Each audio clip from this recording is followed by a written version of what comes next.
Hello guys, welcome to our channel. कल 24 जुलाई को Gujarat high court ने कुछ एक लैंडमार्क जजमेंट पास किया related to inverted duty structure. तो आज हम लोग ये वीडियो में वही जजमेंट को डिस्कस करने वाले हैं, वो एग्जैक्टली क्या पास किया है। तो उसके पहले हम लोग देखते हैं कि इन्वर्टेड ड्यूटी स्ट्रक्चर एग्जैक्टली होता क्या है। तो inverted duty structure means a situation where my tax on input is higher than my tax on output. मतलब मैं परचेसेस पे टैक्स ज्यादा पे कर रहा हूँ और सेल पे टैक्स कम पे कर रहा हूँ। तो ऐसे केसेस से प्रॉब्लम क्या होता है कि हमारा आईटीसी एवरी मंथ एक्यूमुलेट होता जाता है। जैसे एग्जांपल के थ्रू देखते हैं, सपोज मैंने कुछ चीज परचेस किया 100 रुपीज पे, उस पर टैक्स 28% है, तो मेरा आईटीसी 28 का हुआ और मैं उस चीज से कुछ अलग दूसरा चीज बना रहा हूँ और उसको जब सेल करता हूँ तो उस पर टैक्स 5% है।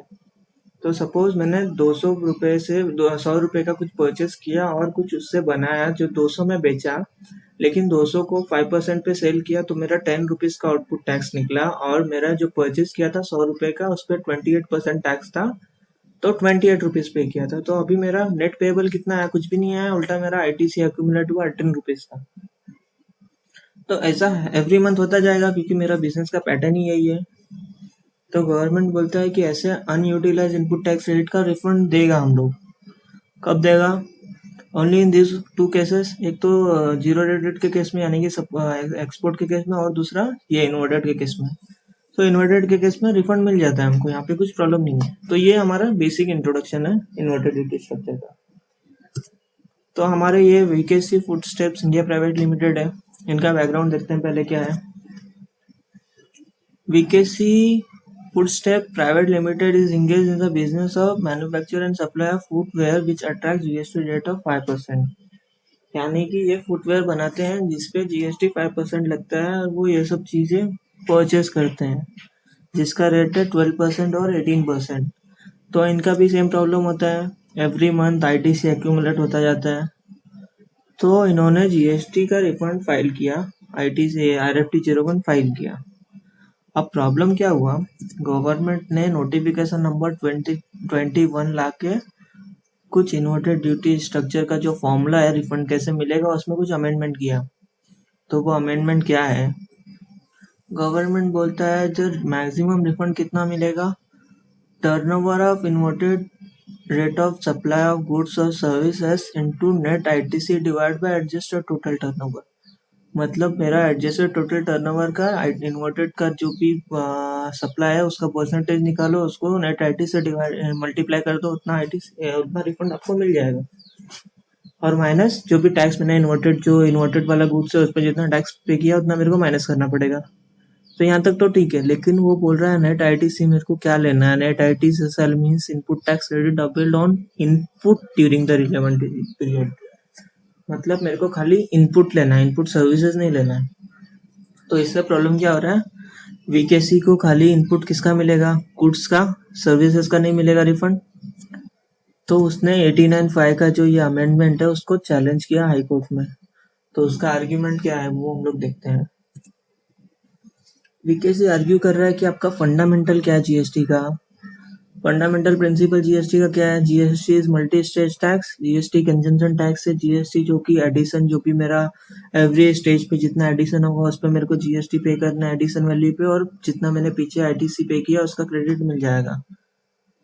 अब आप अगर यहाँ पे मेरे को क्रेडिट नहीं दे रहे हो तो वो तो मेरे बिजनेस पे बर्डन आ गया ना। और आपका जीएसटी का बेसिस क्या है कि GST is a consumption tax where the tax burden borne by final consumer and not business entity. But यहाँ पे अगर आप मेरे को कुछ क्रेडिट नहीं दोगे तो वो तो बर्डन मेरे पे आया।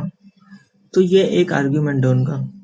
सेकंड आर्ग्यूमेंट क्या है उनका कि 89(5) जो फॉर्मूला मेरे को दिया ये अल्ट्रा वायरस है। अल्ट्रा वायरस मतलब गवर्नमेंट के पास पावर ही नहीं है ऐसा रूल बनाने का। वो क्यों बोल रहा है?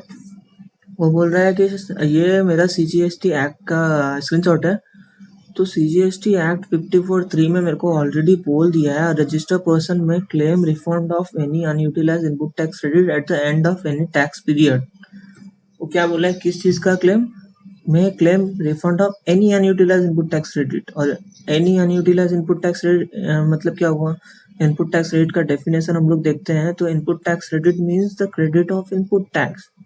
और इनपुट टैक्स का डेफिनेशन देखते हैं तो input tax means in relation to a registered person means the CGST, SGST, IGST और UTGST charge on any supply of goods और सर्विसेज, मतलब सर्विसेज पे भी जो ITC जो टैक्स है उसको भी इनपुट टैक्स बोलते हैं, और गुड्स पे जो टैक्स है उसको भी इनपुट टैक्स बोलते हैं, और ये इनपुट टैक्स का जो क्रेडिट होता है उसको बोलते हैं इनपुट टैक्स क्रेडिट।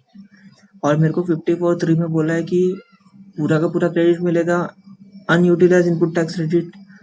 तो अगर मेरे को जीएसटी लॉ में बोल दिया है कि मेरे को पूरा का पूरा इनपुट टैक्स क्रेडिट का रिफंड मिलेगा, तो आप रूल्स में जाके ऐसा कैसे बोल सकते हो कि मेरे को खाली गुड्स का मिलेगा, सर्विसेज का नहीं मिलेगा। तो ये चीज उन्होंने बोला है कि 89(5) अल्ट्रा वायरस है। अभी हम लोग देखते हैं कि गवर्नमेंट के पास क्या पावर है। तो 164(1) में गवर्नमेंट के पास पावर है कि गवर्नमेंट में on the recommendation of council by notification make rule for carrying out the provision of this act. मतलब गवर्नमेंट जो रूल्स प्रोविजन को चलाने के लिए कुछ रूल्स बना सकती है, बट यहाँ पे गवर्नमेंट ने क्या किया, government restrict the refund to input tax rate on input alone. Input tax credit government बोल रही है खाली गुड्स पे मिलेगा, and denies in respect of input services. Input services पे नहीं मिलेगा और इनपुट पे मिलेगा। तो उन्होंने क्या कर दिया, such rule is not for the purpose of carrying out the provision of this act, but for the purpose of restricting the provision of this act।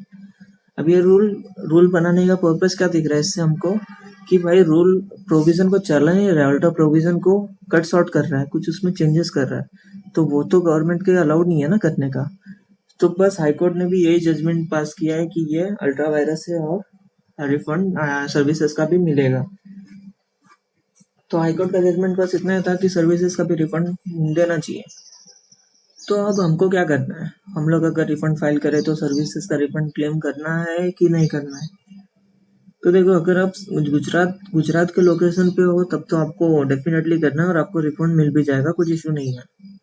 But आप अगर गुजरात में नहीं हो तो हम तो रिफंड तो क्लेम करेंगे, फिर वो ऑफिसर जो भी रिजेक्ट करे या दे तो well and good, but reject करे तो हमको थोड़ा फाइट करना पड़ेगा, रिट पिटीशन फाइल करना पड़ेगा, आगे जाना पड़ेगा। बस यही था गाइस आज के लिए, थैंक यू। उसको लाइक और सब्सक्राइब जरूर करना।